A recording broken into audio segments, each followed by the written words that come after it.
You were magnificent, Crossbell. I shall never forget you for as long as I live. What's up, everyone? Welcome back to the channel. You know, normally I'd start off these reviews all like, if you aren't a fan of the words peak fiction, go ahead and click off. But this goes well beyond the realm of just peak fiction, because this game, Trails to Azure, has to be one of the greatest experiences I have ever had with the video game, and I'm not exaggerating. Everything about this game was nothing short of amazing. I really didn't think there could be anything out there that could top Zero, but this game just surprised me time and time again. It's genuinely difficult to even explain my thoughts and emotions toward the game, but that's what you're here for. So enough with the intro. Let's get straight to it. So first things first, I have to say, it's getting really difficult to stay away from this series. After I finished Zero, which was nearly 2 months ago at this point, I told myself to take a break so I wouldn't get burned out and end up dropping the game halfway through.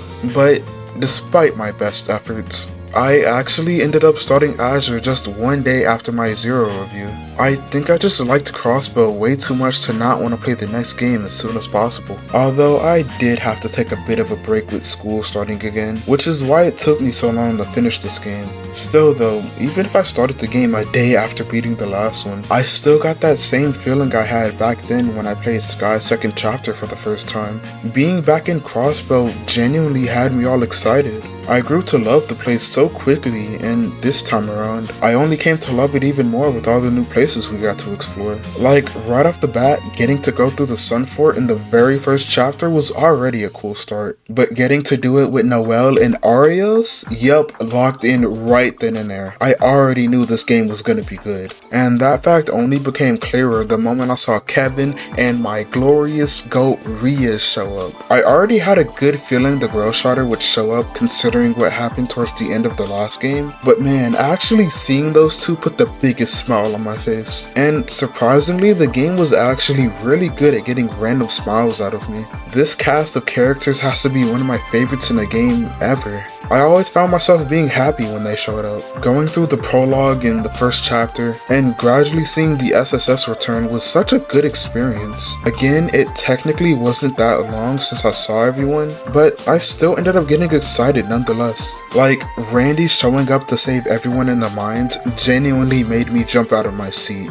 Actually, there were a lot of scenes that made me do that, now that I think about it. I don't think any game has gotten such raw emotion and reaction out of me before. Like, I'm not a very expressive person at all, but when I was playing this game, I was always feeling some kind of strong emotion. Happiness, stress, anger, fear, and a bunch of other emotions that I can't even begin to describe.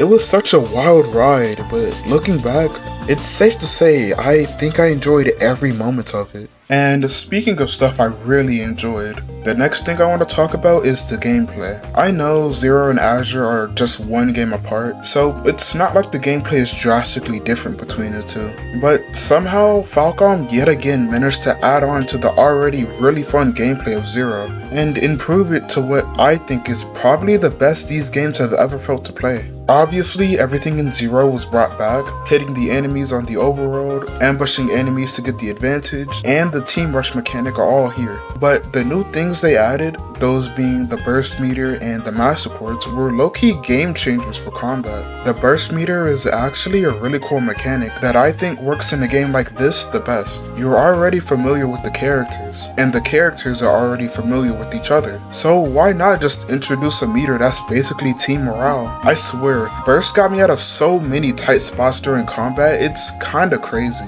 And the fact that it only shows up during the climax of a chapter, it's so cool. I swear, whenever you hear that burst meter sound effect, you know stuff's about to get crazy. The master quartz were also pretty helpful, although it did kinda take me a while to get them to max level. Nonetheless, the buffs they gave were really useful, and being able to freely swap them out depending on what kind of team setup you had going was really nice. One other thing I want to mention that was really cool was getting an actual car, a custom one built by the ZCF no less. I can't even lie, I was actually really excited over this. Like, yeah, I know it's just for fast travel and stuff, but with how often I used it, along with everyone else's reaction to getting the car, I just couldn't help but be happy, you know? Plus, that car chase scene from the end of Zero was still fresh in my mind, so I was just excited to think that something equally as cool would happen now that we had our own car. And yeah, something cool definitely did happen. The last thing I want to talk about before I get to the more spoiler heavy stuff is the music. You know I can't do a review of a Falcom game without mentioning the music.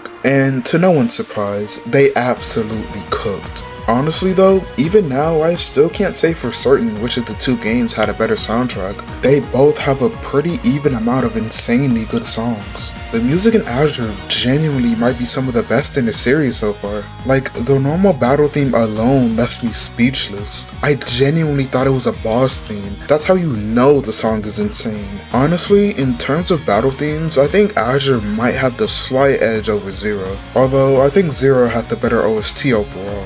Again, it's really hard to say which one I liked more. Although what I can say for certain is that this game's opening was an absolute banger.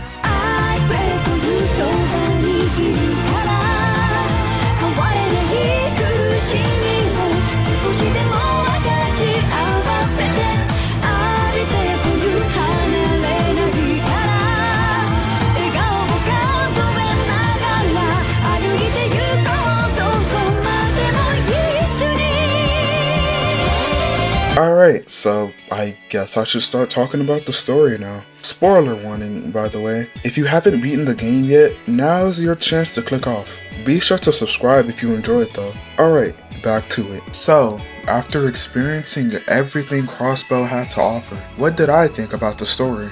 Was it a good follow-up to how Zero left us off? And did Azure leave me satisfied with how things came to a close? Look, I'm not even gonna try to lie to you here. The story was amazing, man. Arguably one of the best I've ever gotten to experience. Going through this game had me feeling emotions I genuinely didn't even know I could feel. There were so many good moments, character interactions, and reveals that just had me going crazy. It was really such a wild ride. There were two particular scenes that really made me understand that this game was something special. The first one being when Randy nearly died while trying to fight Shirley alone. I tell you, I've never been so locked in while playing a game before.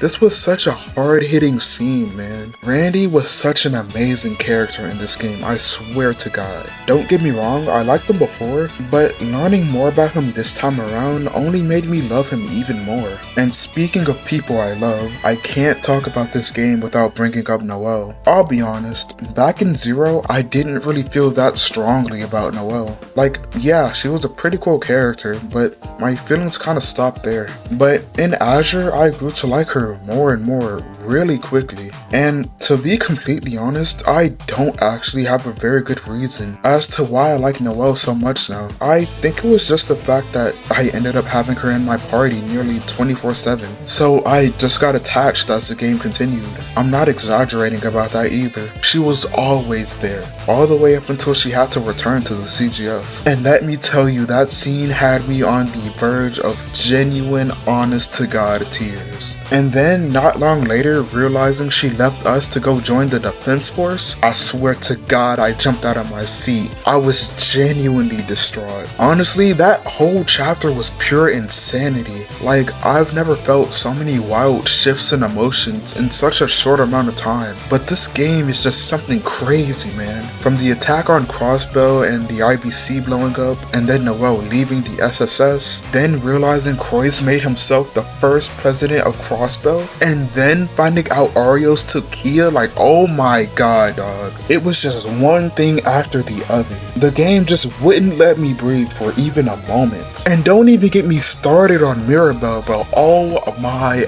god. I knew something was up with her the moment she started talking crazy to Kia. I really doubted it for a little bit, cause like, come on. Her, of all people? But no, I was right the first time. She's just crazy. I swear to God, every time she was on screen, I just wanted to... Wait. Damn! Sorry about that. Got a bit heated there. Anyways, there's still one more thing I want to talk about. The Septarions. Just want to say, I was totally right. I knew there would be one in Crossbell. I was kinda starting to doubt it since it didn't come up until the last few chapters. But now that I know there's a Septarion in Libro and Crossbell, I can say for sure that there has to be one in Erebonia and Calvard. Although considering there's 7 in total and there's only 2 more regions, it's kinda hard to say where the rest could be. Maybe there's multiple Septarions in either Erebonia or Calvard, which would be kinda crazy. Or in one of the future Trails games, we get to explore a new region like Remiferia or maybe Altair. But considering that with the railroad you can get from Crossbell to Altair kinda quickly, I doubt a Septarion would be there without anyone already knowing. But hey, you never know. With how crazy these games end up getting, I can never predict what happens next. And yeah, that's pretty much everything I had to say. Overall, the Crossbell Arc was nothing short of amazing. There was never a dull moment with these 2 games, and it ended off on a really satisfying note. Honestly, I don't think anything else I played will come close to matching the feelings I had during my time in Crossbell. Although, considering I already bought the next 2 games in the series, I'll be seeing if that statement holds true soon enough. Anyways, that's all for me. If you enjoyed, leave a like and maybe subscribe too. Alright, thanks for watching. I'll see you next time.